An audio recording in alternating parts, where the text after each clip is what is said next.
Hello दोस्तों, मैं हूं नूतन मेहता और आप सभी का बहुत बहुत स्वागत है आपके अपने यूट्यूब चैनल मेरी यूट्यूब में।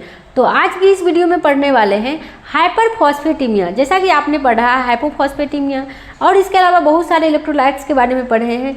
आप पढ़ेंगे ब्लड में जब फॉस्फेट इलेक्ट्रोलाइट ज़्यादा हो जाता है तो ये किन किन कारणों से होता है, इसका क्या क्या साइन सिम्टम्स दिखने को मिल सकता है और इसका मैनेजमेंट क्या करेंगे। तो चलिए वीडियो कंटिन्यू करते हैं।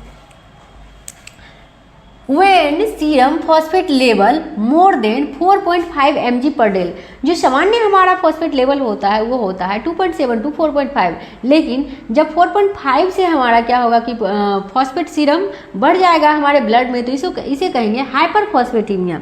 इसके क्या क्या कारण हो सकते हैं, तो ये है increase intake of phosphate diet. Phosphate diet जो है उसको आपने ज़्यादा ले लिया है, क्या किया है आपने, ज़्यादा ले लिया है।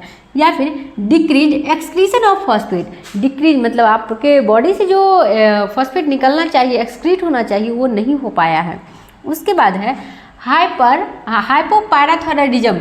हाइपोपैराथायरॉयडिज्म के केस में क्या होता है कि जैसे कि थायराइड सर्जरी वगैरह होती है तो उस केस में क्या होता है कि हमारा पैराथायरॉयड ग्लैंड को रिमूव कर दिया जाता है, हटा दिया जाता है। या फिर जब उस समय एक्टिव नहीं रहता है हमारा थायराइड ग्लैंड तो क्या होता है कैल्सिटोनिन हार्मोन का सिक्रेशन कम होता है, जिसके कारण ये कम एक्टिव होते हैं, जिसके कारण क्या होता है कैल्शियम लेवल कम हो जाता है। जब कैल्शियम लेवल कम होगा तो फॉस्फेट लेवल बढ़ेगा। ये कैल्शियम और फॉस्फेट एक दूसरे के विपरीत होते हैं, उल्टे होते हैं, व्युत्क्रमानुपाती होते हैं। अगर कैल्शियम बढ़ेगा तो फॉस्फेट घटेगा, फॉस्फेट बढ़ेगा तो कैल्शियम घटेगा। इस तरह से इसका रिलेशन है। उसके बाद है ट्यूमर लाइसिस सिंड्रोम के केस में भी क्या होगा कि कैल्शियम आपका घट जाएगा और फॉस्फेट आपका बढ़ेगा। ट्यूमर लाइसिस के केस में भी क्या होगा कि आपका कैल्शियम घटेगा और फॉस्फेट बढ़ेगा। उसके बाद है decrease excretion of phosphate. Decrease मतलब क्या होगा कि आपके बॉडी से क्या हो रहा है कि फॉस्फेट का एक्सक्रीशन नहीं हो रहा है, एक्सक्रीट नहीं हो रहा है, बाहर नहीं हो रहा है। तो इस केस में क्या होता है कि रीनल फेलियर के केस में ऐसा होता है।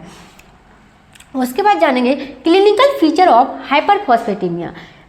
क्लिनिकल फीचर यानी क्या क्या साइन सिम्टम्स दिखेंगे, क्या क्या लक्षण दिखेंगे, क्या क्या क्लिनिकल मैनिफेस्टेशन दिखेंगे, उसके बारे में जानते हैं। तो ये है हाइपोकैलिसीमिया। हाइपोकैलिसीमिया के केस में क्या होता है, हाइपोकैलिसीमिया और हाइपरफॉस्फेटेमिया इन दोनों के केस में क्या होता है कि साइन सिम्टम्स दोनों सेम दिखेंगे। क्या होता है stimulate deep tendon reflexes, stimulate होता है डीप टेंडन रिफ्लेक्सेस। उसके बाद क्या होता है कि हाइपरटेंशन के काउज रहता है, क्या होता है आपका बीपी बढ़ा हुआ रहता है, ब्लड प्रेशर बढ़ा हुआ रहता है।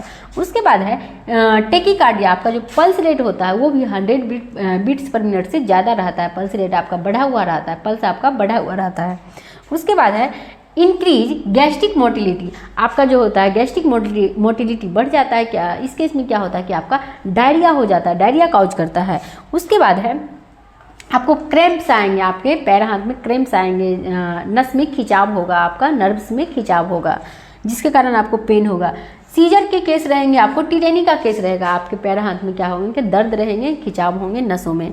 उसके बाद जानते हैं इसका मैनेजमेंट क्या होगा। मैनेजमेंट हाइपरफॉस्फेटेमिया का क्या क्या मैनेजमेंट होगा, इसको मैनेज कैसे करेंगे, इसको कंट्रोल कैसे करेंगे। ऐसे इस clinical feature of hyperphosphataemia. Hyperphosphataemia का जो क्लिनिकल मैनिफेस्टेशन रहेगा, जो क्लिनिकल फीचर रहेगा, साइन सिम्टम्स रहेंगे, उसको क्या करना है, एसेस करना है। उसके बाद है decreased intake of phosphate diet. Phosphate rich diet जो होता है उसको क्या करना है, कम लेना है, जैसे कि नट्स हो गया, बीफ हो गया, चिकन, होल ग्रेन्स, ये सबको क्या करना है कि कम लेना है। Stop IV phosphate injection. यदि फॉस्फेट आईवी इंजेक्शन चल रहा है तो उसको भी क्या करना है कि स्टॉप कर देना है, बंद कर देना है। उसके बाद है फॉस्फेट कंटेनिंग लेक्जेटिव। एनीमा वगैरह होता है हॉस्पिटल में जनरली यूज किया जाता है, पीसी एनीमा, वो क्या होता है फॉस्फेट उसमें ज़्यादा, उसमें फॉस्फेट रहता है। तो क्या करना है कि जब हाइपरफॉस्फेटेमिया की कंडीशन रहेगी, जब आपके ब्लड में सीरम फॉस्फेट लेवल बढ़ा हुआ रहेगा तो उस केस में क्या करना है कि आपको पीसी एनीमा नहीं देना है, अवॉइड करना है, बिल्कुल नहीं देना है। अगर दे रहे हैं तो उसको तुरंत इमीडिएटली स्टॉप कर देना है, देना ही नहीं है। तो इस तरह से आपने इस वीडियो में जाना कि हाइपरफॉस्फेटेमिया क्या होता है, यानी ब्लड में जब सीरम फॉस्फेट लेवल बढ़ जाता है तो क्या क्या आपको क्लिनिकल मैनिफेस्टेशन देखने को मिलेगा, किन किन कारणों से होता है और हर एक सिस्टम पर क्या क्या फ़र्क देखने को मिलता है, क्या क्या इफेक्ट देखने को मिलता है और इसे कंट्रोल कैसे करेंगे, इसका मैनेजमेंट कैसे करेंगे। तो अच्छा, आशा करते हैं आपको ये वीडियो अच्छा लगा होगा। यदि वीडियो अच्छा लगा तो आप प्लीज़ मेरे वीडियो को लाइक कर दीजिए और चैनल को सब्सक्राइब कर दीजिए। मिलते हैं नेक्स्ट वीडियो में। Thanks for watching.